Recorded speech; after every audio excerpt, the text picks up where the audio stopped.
സംസ്ഥാന സർക്കാരിനെതിരായ CPM അധ്യാപക സംഘടനാ നേതാവിന്റെ ശബ്ദ സന്ദേശം വൈറലാകുന്നു.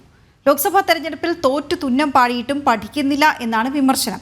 KSTAയുടെ കുണ്ടറ മേഖലാ ഗ്രൂപ്പിലാണ് ഇളമ്പള്ളൂർ SNSM സ്കൂളിലെ അധ്യാപകനായ ശ്യാം ശബ്ദ സന്ദേശമിട്ടത്.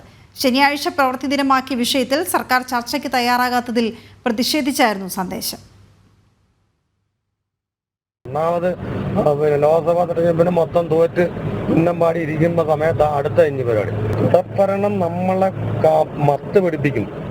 അതിന്റെ ഒരു അനുഭവമാണല്ലോ ബംഗാളിലൊക്കെ നമ്മൾ കാണുന്നത്. നമ്മുടെ നാട്ടിലൊക്കെ എല്ലാവരും മിണ്ടാൻ നിൽക്കുന്നെങ്കിൽ എല്ലാവരും നമ്മുടെ പാർട്ടിയോട് എതിർപ്പ് തുടങ്ങിക്കഴിഞ്ഞു. ഇനി ജീവനക്കാരോട് എതിർപ്പ് കാണിച്ചിട്ട് വേണം ഇനി മുന്നോട്ട് പോകാൻ. വിവരങ്ങളുമായി പ്രജിത്ത് ചേരുന്നു. പ്രജിത്ത്, സത്യത്തിൽ ഇതൊരു സ്വയം വിമർശനമാണ്. അത് ഒരു ഗ്രൂപ്പിൽ വന്നു, അത് വൈറലായി. ഒരുപക്ഷെ CPM നേതാക്കളെല്ലാം സ്വയം മനസ്സിലെങ്കിലും പറയുന്നൊരു കാര്യമായിരിക്കും ഈ കാര്യം. അവർ പരസ്പരം പലരും പറയുകയും ചെയ്യുന്നു. ഒരുപക്ഷെ അത് CPM നേതൃയോഗങ്ങളിലുമൊക്കെ ചർച്ചയാകുന്ന വിഷയം തന്നെ ആയിരിക്കാം. പുറത്തേക്ക് അങ്ങനെ പ്രതികരിക്കുന്നില്ലെന്നേ ഉള്ളൂ. എന്നാൽ ഇതെങ്ങനെയാണ് ഈ ശബ്ദ സന്ദേശം പുറത്തു വന്നത്? വീണ പറഞ്ഞു തന്നെയാണ്. പ്രത്യേകിച്ച് ഈ നയവ്യതിയാനത്തെ കുറിച്ചുള്ള ചർച്ചകൾ സജീവമായി CPM നേതൃത്വത്തിൽ തന്നെ മുന്നോട്ട് പോകുമ്പോഴാണ് ഇത്തരത്തിലൊരു അധ്യാപക സംഘടനാ നേതാവിന്റെ കൊല്ലം ഇളമ്പള്ളൂരിലെ SNSM സ്കൂളിലെ അധ്യാപകനായ കൊല്ലം KSTയുടെ കൊല്ലം കുണ്ട്ര സബ് ജില്ലാ കമ്മിറ്റി അംഗവും കൂടിയായ ശ്യാമിന്റെ ഈ ശബ്ദ സന്ദേശം പുറത്തു വരുന്നത്. ഈ ശബ്ദ സന്ദേശം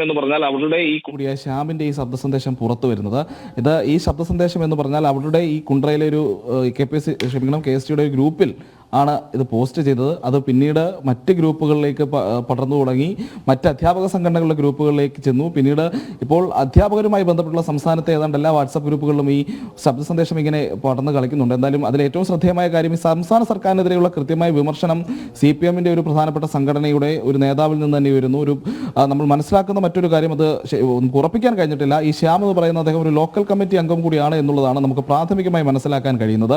അപ്പോൾ അത്തരമൊരു നല്ല ചുമതലയിരിക്കുന്ന ഒരു നേതാവ് തന്നെ സംസ്ഥാനത്ത് ഉണ്ടാകുന്ന രീതി, സംസ്ഥാന സർക്കാരിന്റെ ഭരണത്തെയൊക്കെ വിമർശിക്കുന്ന രീതിയിലേക്ക് കാര്യങ്ങൾ പോയിരിക്കുന്നു. എന്തായാലും പറയുന്നത് ബംഗാളിലുമൊക്കെ സംഭവിക്കുന്നത് പോലെ, ബംഗാളിലും ത്രിപുരയിലും ഒക്കെ സംഭവിച്ചതുപോലെ കേരളത്തിലും സംഭവിക്കുമെന്നുള്ളതാണ്. ആ രീതിയിലാണ് കാര്യങ്ങൾ പോകുന്നു.